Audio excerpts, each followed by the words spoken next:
সিনের উপরে তিন নক্তা। তিন নক্তা, 1 2 3, তিনটা ফুটা না?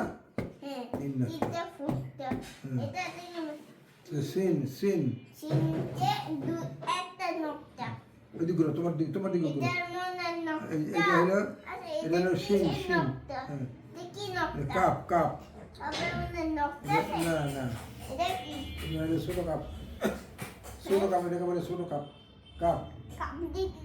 কাপ দিয়ে লেখে। এটা হলো কপ।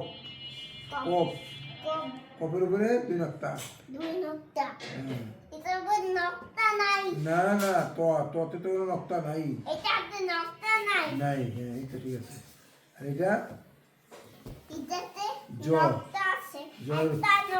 জয়ের উপরে 1 নক্তা। হ্যাঁ,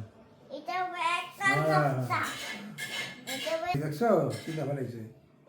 এই যে 2টা নক্তা, এইটা এখানে 2টা, এখানে 3টা। হ্যাঁ, এই যে নক্তাগুলো চিনছে, এই তো বড় ব্যাপার। এটাই তো বিরাট ব্যাপার। হ্যাঁ, তাইলে এখন নক্তাগুলো চিনা ফেলাইলো। আলিফ, বা, তা, সা। অনেক ছোট এটা